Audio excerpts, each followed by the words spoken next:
外の2本のここで、はい、ここでまずグリップを握る。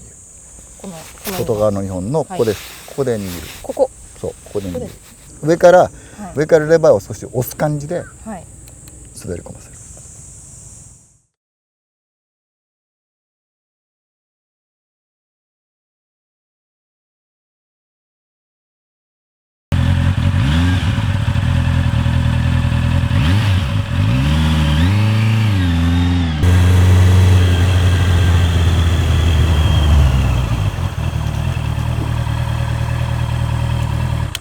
さっきの、はい、それまだ引いてるよ。だから滑り込ましてない。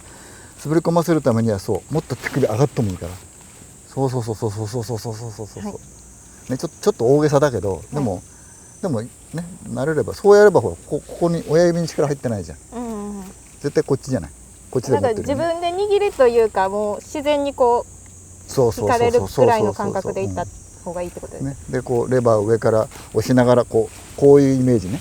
あ、はい、スルスルスルスルスルスルってイメージ。上から押さえつける。そうそうそうそ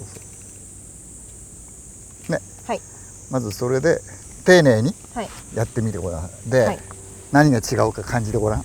はい、はい、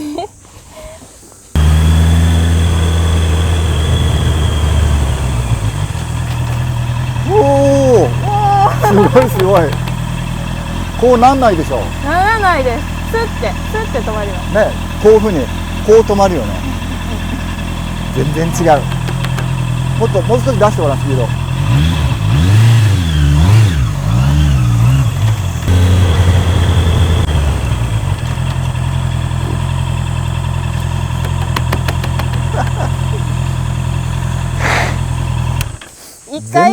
一回元々の自分のかけ方でやってみていいですか。どうぞ。この状態。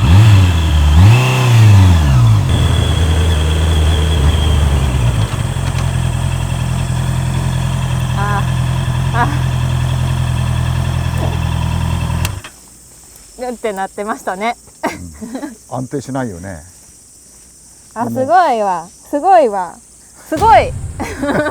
1回目にまず自分が今までしてきた止まり方をして、でその後にネモケンさんに教えてもらった握り方、ここを支点にしてこう滑り込ましてこうでギュっていうか、まあこれで引くっていうのをやって、で何回かやった後に最後にもう一回今までの自分の止まり方をやったら、はい、最後のやつですごい変わったなっていう、そのネモケンさんの止まり方のやつでやったらなんかスッて止まって、ただこう前に行かなかったんですけど、自分の止まり方、最後にやった今までの止まり方はなんかみたいなもうあれだよね、止まる寸前に乙部がフラフラしてたよね。そうですね。でなんか最後こう止まりきらんギュでうってなってて、確かに今までそういえばこんな止まり方やったなと思って実際にやってみるとこっちの方が安全ですね。安全だし止まりやすいし、これはすごい、全然変わりますね。あれだけ前のタイヤがフラフラしないっていうのが、はい、実は今までフラフラしてたんだよ、はい、だからかけられなかった。なるほど。こんだけ何でもなかったら、あと止まる時につんのめってないじゃない。そうですね。とまだいけそうでしょ結局。いけそうですね。でそういう意味であなたがブレーキをかけることが、はい、まあ言ってみれば負担、はい、リスク、恐怖ではなくて、はい、まあだんだん、今なんかそうだよね、だんだん楽しそうにかけてたもんね。そうですね。もう一回やりたいみたいなね。だんだんなったよね。はい、これが日常的にずっとかけてると、きっともっともっと上手くなるし、で現実だよ、制動距離縮まってたの分かるかな。あ、分かりますね。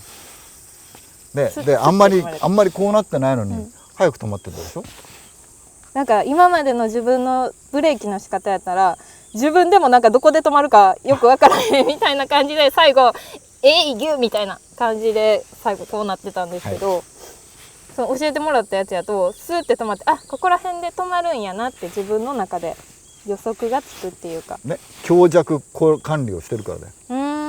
さっき自分の指でやったじゃない、はい、ああいうところでそうね、強弱ができるでしょ、はい、前のだとあれ強弱になってないんだよね。なるほど。ネモケンさんがそばで見てくれてはって全然違いました？いや違うだってフロントフォークがだって動きが全然違うもん。今めっちゃここを視点にせなっていう意識もあったからまだちょっと自分の中でぎこちなかったのかもしれないんですけど、それでもうスッて止まれたから、これを自分のものになったらもっとなんか安全にかっこよく止まれるかな。はいはい、大成功。イエーイ。